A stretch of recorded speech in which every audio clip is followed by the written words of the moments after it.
Hello guys, this is Alex and welcome back to my series of videos of solving LeetCode problems. Right now we're solving problem 605, can place flowers.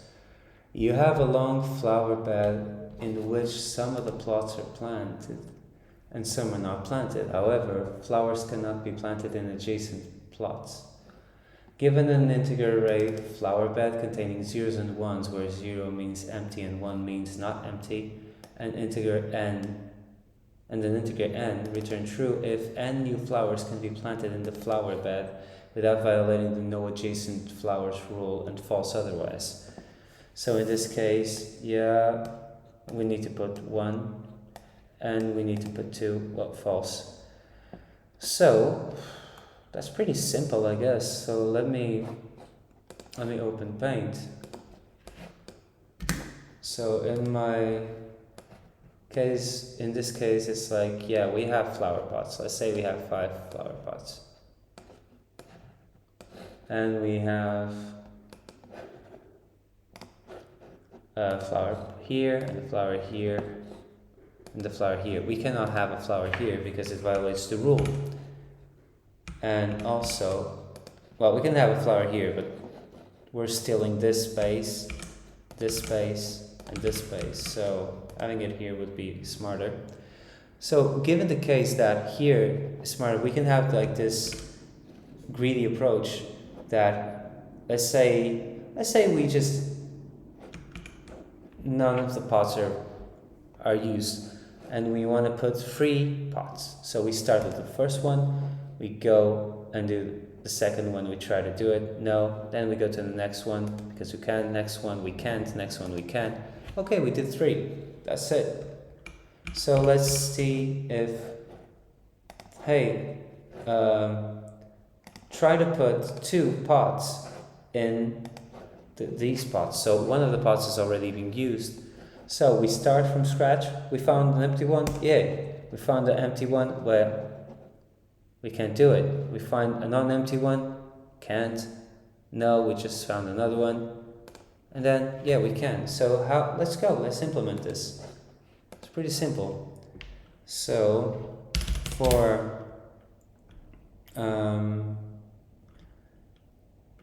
flower pot in flower bed, we can say something like if flower bed, if not flower pot,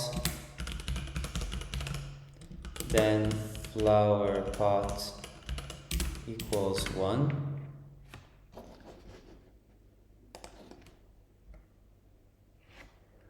Actually, no, we can't do this immediately. That would be easy. Flower pot index in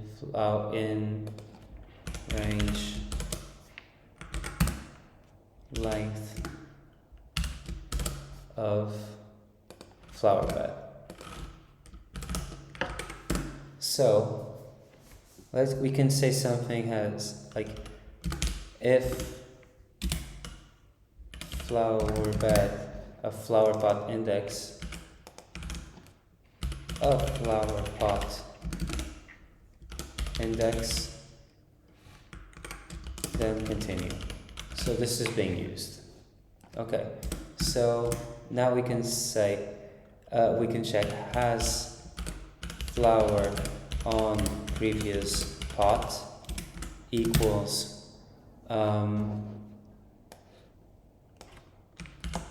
flower bed of flower pot index if flower pot index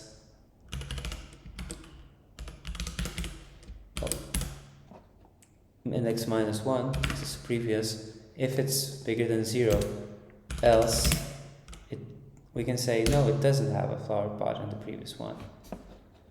And we can do something same way for the next one. I'll throw a pot on next pot. So it's index plus 1 if flower pot index is smaller than length of index plus 1 is smaller than length of flower bed. And now we check if not has flower on previous pot and it doesn't have not has flower on next pot.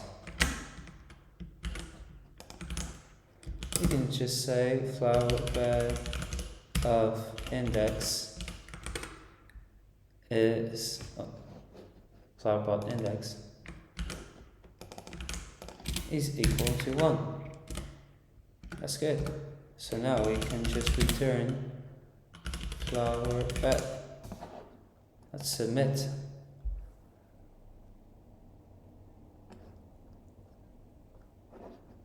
Oh wait, what am I returning? Oh, never mind, I'm not even caring for the n here.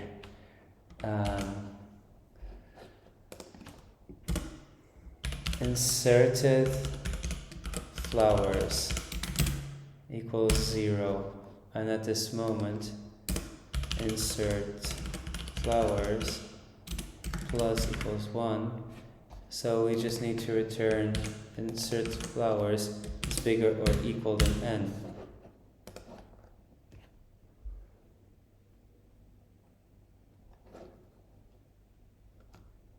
Inserted, sorry.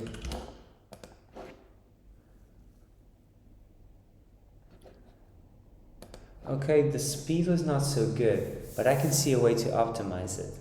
So I'm always looking back and forth.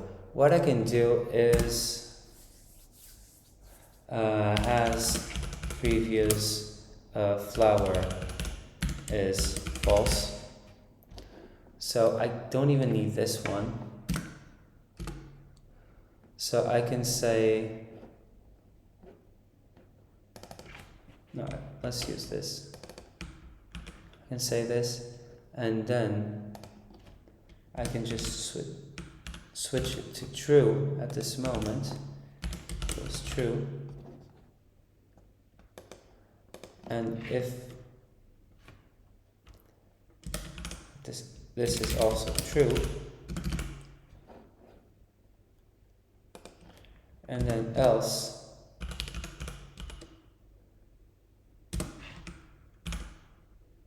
false. Let's see if this works.